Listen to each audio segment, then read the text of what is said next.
shikuar se çysh edukohet nefsi. Nefsi, si rregull e përgjithshme, edukohet në kundërtën e asaj që dëshiron.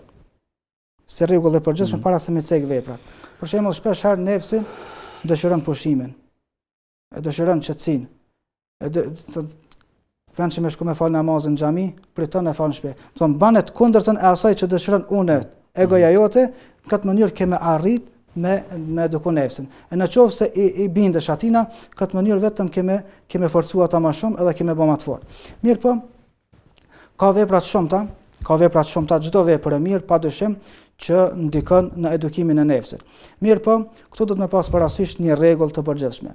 Çdo vepër të mirë që mundohemi me bë, është të mirë me bë, më kanë i vendost në banjën e saj, edhe vazhdimësia në kryerjen e asaj vepre. Për të thuhet një thonje, guri nuk shpohet nga fuqia e ujit, mirë për nga vazhdimësia e pikave që bin ta. Në momentin kur ti një vepër e ban vazhdimisht, atëherë padyshim që keme arrit edhe me eduku vetvendën tonë. Por ta tregohet një ngjarje nga selefi, ka qenë një prej selefëve, i cili është fal aq shumë namaz natë. Mirë po kët e ka dallu një veprim që e ka bën që se kanë bërë tjetër kush. E ka pas një shkop me veti që e ka marrë kur ka fal namaz natë.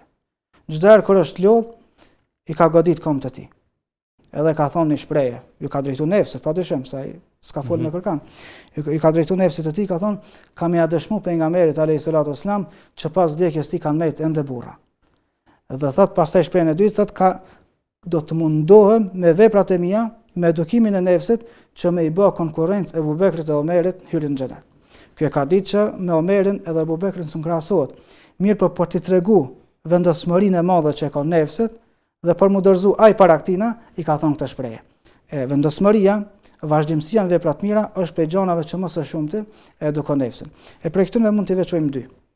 E para, nxënia e diturisë. Thonë, dia është prej shkaqeve kryesore që e ngrit njeriu. Për shembull, ignoranca është errësirë, dia është dritë. Qysh ki mundësi në qoftë se je në errësirë me kërku ndihmë ki mundësi me kërku. Mirë po qysh ki mundësi me ditë që çaj që po ndihmon, a është armikojt apo mikojt. Po ti po bje me një humner, po zgjat dorën dhe po kërkon ndihmë. Mirë po është terr. Qysh ku mundësi tash me ditë që çaj që ta zgjati dorën, a është mikojt apo armikojt. S'ki mundësi. E këta çysh ki mundësi me arrit me nxënien e diturisë, nga se me dituri ndriçohet veni dhe pastaj ishte gjona ashtu që janë realitet. Thonë, nxënia e diturisë është prej sebeve më të mira që e bën edukimin e nefsit. Për ta Ibn Kaimi ka thonë, shejtani ose nefsi mundohet te njeriu që s'ka dituri, t'ia çojnë mendje 10 vepra të mira. Të reja që si ka bë asnjëherë, mirë po synimi i tij është që me largu prej një vepre që është më e mirë se sa 10 këto që janë primare. Pra në qoftë se s'ki njohuri, dituri, më analizo veprat, cilët do të më dhanë më shumë prioritet, cila ka rëndësi më shumë te Zoti, pra shejtani mundohet përmes ignorancës, edhe nefsi po ashtu, që ty ndoshta më të bën, apo shej kom fillu disa punë të mira më bën, sadaka këta, po çka ka dobi sadaka kur ti s'falesh, për shembull. Përmes diturisë, pastaj ti i analizon gjonat çashtu që janë.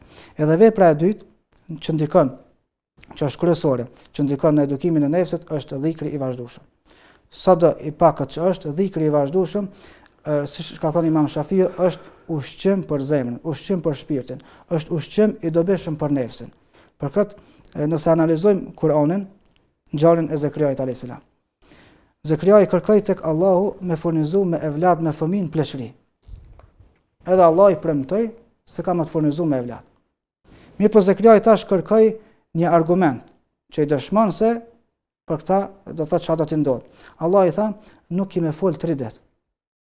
Tash dietarët, komentatorët e Kuranit kur analizojnë këtë ajet, shumë prej tyre thonë që Allahu ja ka pamundsuar Zekriait me fol, s'ka pas mundësi me fol. Ka dashur me fol, por s'ka pas mundësi. Mirë pas kësaj na që thotë s'ki më mujt me fol thalathat al-ayyam, thotë wadhkur rabbaka kathiran. S'ki më pas mundësi me fol 3 ditë, e përmend Zotin shpesh. Që s'ki mundësi me përmend Zotin shpesh, kur ti s'ki mundësi me fol. Dietarë thonë, për shkak të rëndësisë që ka dhikri, për shkak se nuk ban besimtari asnjë ditë me çu pa dhikr, Allahu ja ka ndaluar të folmën, mirë po ja ka lejuar me bë dhikr. Thotë kur ka dash me bë dhikr, Zekria alayhis salam ka mujt me bë, mirë po me fol s'ka mujt.